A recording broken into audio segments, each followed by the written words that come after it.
Bonjour, Ciel Mon Info, c'est l'occasion de se pencher sur l'actualité des chrétiens d'ici et d'ailleurs. Aujourd'hui, je vous propose de découvrir un livre original qui est composé à la fois de textes, de photos, de dessins et de plages de BD. Alain Auderset, bonjour. Bonjour. Alors, c'est vous qui venez de publier, non pas un album de BD comme on en a l'habitude, mais un authentique livre, bon, un petit peu original quand même, parce qu'il renferme toute une série de dessins, de BD, de plages illustrées. Alors, pourquoi ce livre ? Moi, en fait, ça fait des années que j'écris des lettres de nouvelles où je raconte à quelques personnes qui reçoivent ma lettre disant « Ah, ben j'ai vécu ça, puis j'ai rencontré telle chose ». Et puis des fois, je raconte carrément des anecdotes qui me sont arrivées, où on a vu Dieu agir et tout ça. Puis beaucoup de gens m'ont écrit en retour qu'ils étaient tellement touchés et tout ça, puis qu'ils aimeraient bien que ça sorte en livre. Et puis ouais, ça m'a un petit peu fait réfléchir. Puis ben moi, je vais souvent dans la forêt, d'ailleurs c'est le titre. C'est le titre, hein, Rendez-vous dans la forêt, le titre du livre. Ouais, parce que c'est mon petit rendez-vous de tous les jours où je vais rencontrer Dieu. Parce que sur les arbres, ils n'ont encore pas installé des fax, des choses comme ça, donc là, tu es tranquille. C'est une sorte de temple énorme, quoi. Et ce matin, j'y étais, puis tu as la neige qui tombe des arbres, quoi. C'est juste... tu es déjà respectueux dès que tu rentres là-dedans. C'est tout qui est silencieux. Vous avez même eu l'occasion de mettre une photo sur Facebook. Oui. Moi, je le fais souvent, comme ça. Je mets des fois, ouais, c'est tellement beau, et puis je ne peux pas garder ça tout seul, alors il faut que je le mette quelque part, tu vois. Donc d'un côté, il y avait ces textes, puis de l'autre, il y a tout un travail assez énorme d'illustration, de plages de BD, de photos où on vous voit à l'œuvre dans toutes sortes de pays du monde. Finalement, ça vous a pris combien de temps de réaliser ce livre ? Ben, si on veut, dans un sens, ça a pris 18 ans, mais dans un autre sens... Donc 18 ans, c'est le temps où vous avez publié vos lettres de nouvelles, c'est ça ? Après, j'ai repris les lettres qui touchaient le plus les gens, et puis je les ai mis ensemble, puis là, après, il y a encore des fois, tu dois les retravailler, parce qu'il n'y a pas besoin de dire ah ouais, puis demain, je vais à tel ou tel truc, comme ça. Donc, il fallait un peu les adapter pour un livre. Et puis, ça, je pense que ça a bien pris une année. Mais... Et vous avez fait ça tout seul ou vous étiez accompagné ? Alors, vraiment, heureusement, j'ai eu la chance d'avoir Priscille de Prince, qui m'a aidé pour les photos, les images. Puis c'est vraiment un travail qu'on fait avec passion. Je sais pas, c'est un peu mon principe. Faire une chose, pas juste il faut sortir quelque chose, mais j'ai du plaisir à le faire. Puis ça se ressent. Tu calcules pas, tu vois, tu dessines, tu fais des choses qui sont un peu insensées, question de temps, mais après, le résultat, c'est juste waouh, c'est une belle page, tu vois. Je ne sais pas si on comprend quelque chose à ce que je dis. Là, mais là, au niveau du résultat final, vous en êtes satisfait, vous êtes content ça vous donne envie de le lire ? Ben ouais, c'est clair que... Écoute, des fois, tu vois des livres et puis tu te dis « Ah, ouais, ce serait tellement mieux s'il y avait plus d'images ou plus de ci. » Puis je le fais, simplement, plutôt... Alors, je n'ai pas eu d'exemple d'autres livres existants. Un peu de ce type-là, bah parce non, que, mais... encore une fois, vous êtes très original et on sent aussi votre veine créatrice très, très marquée dans ce livre. En cela, il est... Bah, si tu veux, regarde, là, il y a la forêt, tu vois. Enfin, un peu... Je ne sais pas si on voit quelque chose. On voit la forêt, comme ça.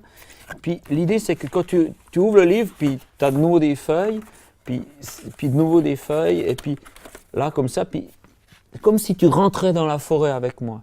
Et puis... Là, on peut imaginer un jeu de couleurs, elle est sombre, c'est quasi un peu la nuit, puis lorsqu'on entre, à l'intérieur de cette forêt, il y a de la lumière. Voilà. C'est un peu votre expérience quand vous entrez finalement dans cette forêt, vous êtes parfois habité par toute une série de choses pesantes et lourdes, ouais. Et puis le fait d'être dans la forêt vous permet de goûter à une certaine lumière, de découvrir cette forêt illuminée. Ben, en fait, la forêt, c'est pas ça. La forêt, c'est juste le décor. Moi. Ce que je veux, c'est rencontrer Dieu. Je ne veux pas rencontrer une forêt. Puis c'est juste que ça se passe à cet endroit-là. En même temps, des fois, je suis chargé, je vais vers Dieu. Puis je ne suis pas déchargé, des fois.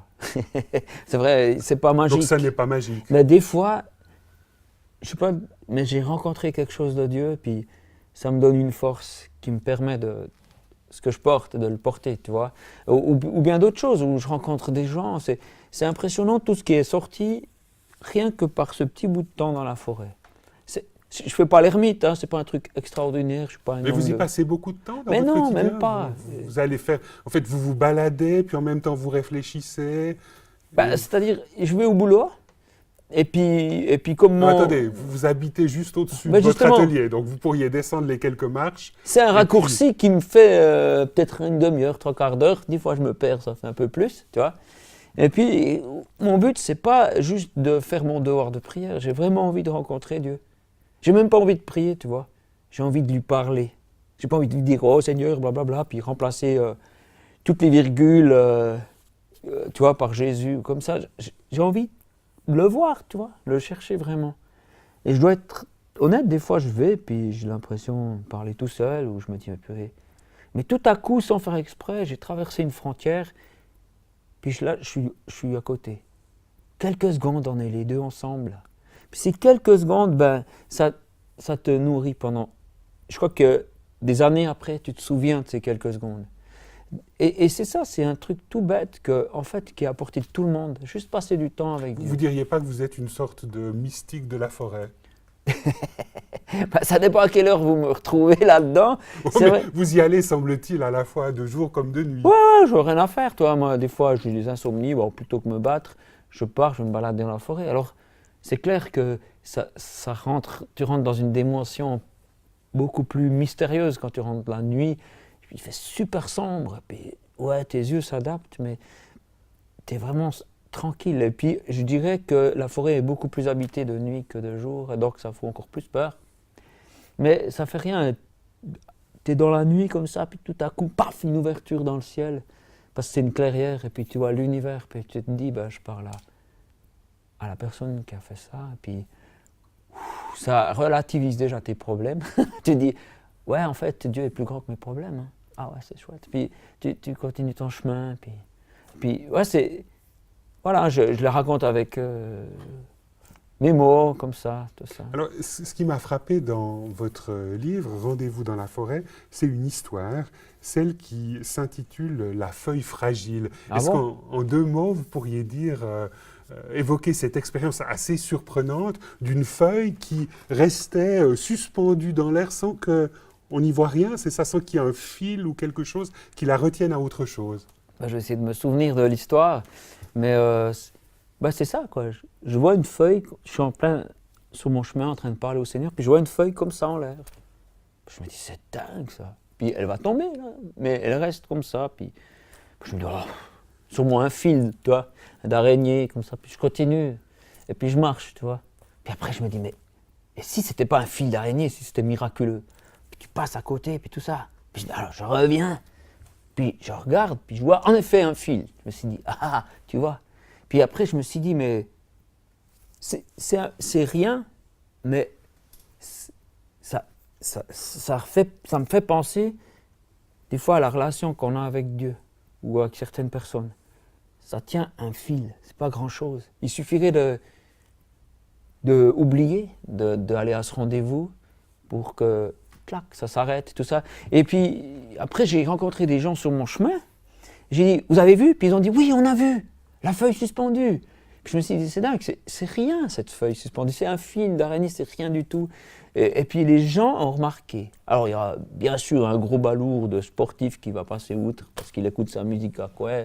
Puis en même temps il fait ses SMS. Hein, puis, enfin je sais pas, ouais. Enfin, bref, je me dis, ce fil avait l'air de rien, mais les années ont passé. Et ça vous est resté? Et je me souviens de ça. Oui. Et qu'est-ce que ça veut dire? Parce que dans votre texte, en lien avec cette feuille fragile, vous faites toute une évocation sur la fragilité, sur la dépendance à l'endroit de Dieu. Ça vous permet finalement d'évoquer des choses très profondes. Bah, ce que je me souviens en tout cas avec cette histoire, c'est que j'avais dit, des fois que ma relation avec Dieu, j'ai l'impression que c'est fragile. Je ne me sens pas un Superman de la foi, mais c'est quand même solide, puisque ce fil existe encore, après des années, tu vois. Cette feuille, dans ma tête, je m'en souviens, donc c'est puissant en fait. Et Dieu est dans des choses hyper fragiles. Écoute, une maman qui s'occupe de ses enfants, on ne le remarque pas, c'est pas grand-chose. Mais c'est énorme, il y a quelque chose de Dieu là-dedans. Il y a un amour inconditionnel, tu vois, comme pour un papa aussi, hein, je veux dire, il n'y a pas que les mamans. Non mais, enfin bref. Et puis, et c'est pour dire ça, c'est qu'on ne se rend pas compte de la puissance de ces petites choses. Alors, ce qui m'a aussi frappé dans votre livre, Rendez-vous dans la forêt, c'est en même temps ce regard plein d'autodérision que vous portez sur vous-même. Lorsque vous parlez, par exemple, de grands travaux que vous avez entrepris dans votre maison, lorsque vous parlez de vos chaussures toutes crottées, on sent un Alain Auderset très à même de rire de lui-même. Bah ouais, moi je suis un gars tout simple, quoi. C'est clair que des fois, c'est vrai, on voit mon nom dans des BD, des choses, puis on se dit, oh le gars, mais en fait, je suis un gars, je suis comme tout le monde, quoi. Je ne vais pas commencer à m'imaginer que je suis mieux que ce que je suis, tu vois. Alors, je trouve que c'est tellement plus simple d'en rire ou comme ça, tu vois. Enfin, je sais pas. Moi, je réponds n'importe comment, hein, c'est ça. Hein. Il n'ose pas dire que non. Non, mais pour ceux qui comprennent le rien du tout, voilà, c'est ce que je viens de dire. Ouais. Mais en même temps, c'est très habité. On vous ressent, on découvre peut-être un Alain Auderset qui ne transparaît pas nécessairement dans les sketchs, dans ce livre. Parce que finalement, c'est un ouvrage très intime. Ouais. Ouais, vous vous livrez là-dedans. Pardon, vous ouais, vous livrez. Ouais.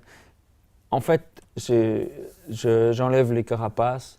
Et puis, quand tu rentres là-dedans, tu vois vraiment tout un truc secret, normalement, qui est juste entre moi et Dieu. Mais je l'ai entrouvert parce que je me suis dit, il y a des gens qui vont se reconnaître dedans. Puis on va se dire, ah bah tiens, lui aussi, il pense ça. Et puis, mais moi, j'ai eu la chance d'avoir laissé, d'avoir ouvert suffisamment pour que Dieu puisse habiter tout ça. Et puis, j'ai juste envie de dire, toi aussi, passe du temps avec Dieu. Tu verras, tu es dans une situation où tu te dis, mais moi, je ne suis pas comme les autres et tout ça. Puis, tu vas te rendre compte que moi, il y a un petit gars là, perdu dans la nature, qui vit la même chose. Ouais, ils ne savent même pas que ça existe. Mais peu importe, d'où que tu viennes, des fois, je raconte des choses qui se sont mal passées, tu vois. Mais même les situations les plus dures, je pense que c'est bien de les décrire parce que tu trouves des solutions pour quand même te dire, je vais trouver une raison pour que ce soit quelque chose de positif à tout ça. En tout cas, c'est ce qui transparaît constamment dans ce livre, c'est cette veine d'espoir et d'espérance que vous mettez dans le Christ qui répond, alors je ne sais pas s'il faut appeler vos prières, mais en tout cas aux questions que vous lui posez en direct. Franchement, souvent quand je suis avec un gars qui ne croit pas en Dieu, moi je n'ai pas trop envie de le convaincre, mais je lui dis, demande-lui, essaye, qu'est-ce que ça te coûte? Demande-lui de parler. Il faut juste écouter, man. Ouais, puis, parce que ça suffit, parce que Dieu, il n'a pas tellement besoin d'avocat, tu vois. Et c'est vrai que Dieu, il parle. C'est vrai que la première fois que tu vas, pour prendre un temps pour le chercher, tu vas peut-être pas te rendre compte qu'il t'a parlé ou comme ça. Mais plus tu vas, c'est comme si il apprend à te connaître et il s'apprivoise de toi, tu vois. Ou bien toi-même, tu apprends à l'écouter. C'est-à-dire que les êtres humains ont développé ce genre de dialogue, tu vois, où on parle et puis l'autre écoute. Mais il y a tellement d'autres moyens de parler entre une personne. Bon, il y a les attitudes, mais il y a aussi, par exemple, un petit clin d'œil, il y a une ambiance, tu peux parler par des circonstances, par des petits signes, des choses comme ça. Et Dieu, là, il n'a pas arrêté de parler comme ça. Je sais pas, c'est comme... Moi, j'ai plein de plantes chez moi. J'adore les plantes. Enfin, j'adore. Je veux dire que j'aime beaucoup. Elles me communiquent aussi, mais elles n'ont pas de bouche. Alors, par exemple, quand les tomates, c'est les pires. Hein, c'est vraiment, on voit qu'elles viennent du sud. Hein, parce que quand elles ont soif, elles font comme ça avec les feuilles. Elles font comme ça, puis elles font... Puis tu les arroses, tu vois. Et ça repart. Mais tu repasses plus tard, puis tu les vois là, puis tu dis, mais c'est pas possible, autant d'expressions. Puis d'autres plantes, je sais pas, peut-être plus suisses, elles sont plus discrètes, tu vois, mais quand même, elles te disent, elles ont soif ou pas soif, elles te disent, j'ai trop de lumière, ouh là, ça va pas. Et puis, donc, tu vois, Dieu, lui, il a gardé cette manière de parler. Et puis, ben, je pense que ça vaut la peine d'être à l'écoute. Alain Auderset, merci beaucoup de nous avoir livré un peu de votre intimité, un peu de votre spiritualité dans ce livre intitulé Rendez-vous dans la forêt. Madame, Monsieur, nous espérons que cette émission vous aura intéressé. Au revoir et à bientôt. Salut.